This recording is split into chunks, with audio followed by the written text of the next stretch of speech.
We need space from you. Please don't reach out anymore at all. That was the text. No call, no explanation, just silence dressed up like courage. My uncle had whisked everyone away. My mother, my brother, even my father, who couldn't meet my eyes the last time he stood in my doorway. I stared at the screen until the letters blurred, then typed back, "Of course, I'll cancel the direct deposits first thing." By midnight, the group chat burned with apologies and backpedaling, as if panic could count as love retroactively. It was almost funny how quickly family forgot who kept the lights warm.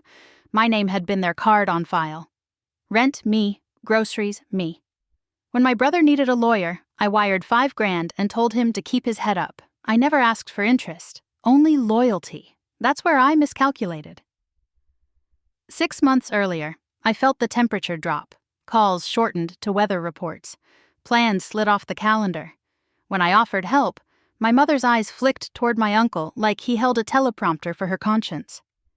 My brother stopped inviting me to weekend things, then stopped explaining why. I told myself life was busy, but lies leave fingerprints, and I started seeing smudges everywhere. The first crack showed up in my inbox. A colleague forwarded a grant proposal I had apparently co-authored. My data, my methods, none of my name. The author of record? Uncle Martin, who had only ever seen my spreadsheets when I emailed them in confidence. I laughed then, not because it was funny, but because I needed the sound of my own voice to keep from roaring.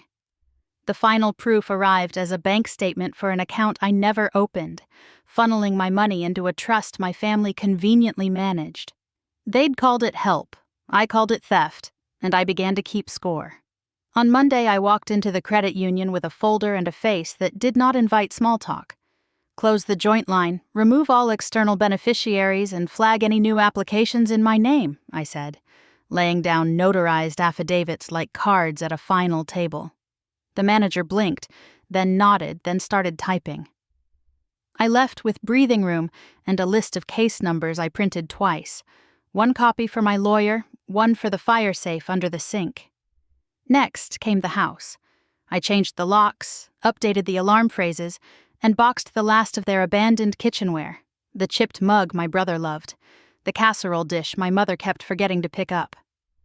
I labeled everything and sent a single email. Pickup available Friday, 10/12, curbside only. No arguments followed, only silence. I threw myself into motion that didn't require anyone else's permission. In the mornings, I ran the river loop until the pavement warmed through my shoes. At noon, I took a self-defense class. More choreography than combat, but it taught my nerves a new rhythm. In the evenings, I audited a statistics seminar for fun, filling margins with ideas for a paper that would have my name on it, clean and unambiguous.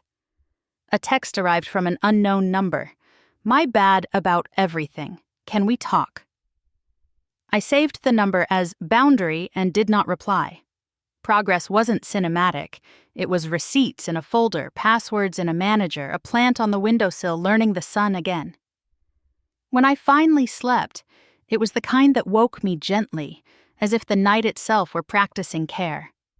I presented the paper in a small room that smelled of dry erase and citrus. My slides hummed with the models I'd rebuilt from scratch.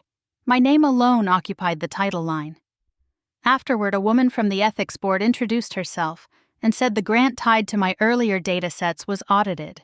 Credit would be corrected, misused funds clawed back. I thanked her.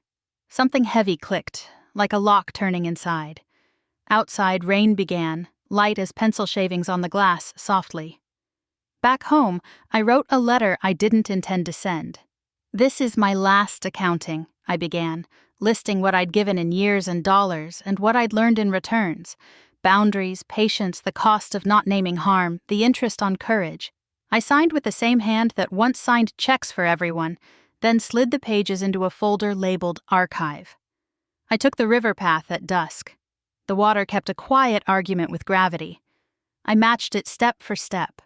When my phone buzzed, another unknown, I powered it down and watched it give back my reflection.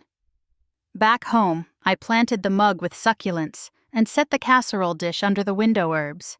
Nothing wasted, just repurposed. Later, I set a kettle on, opened a blank document, and typed the first line of a new proposal. I wrote my name, then corresponding, and smiled because both were finally true.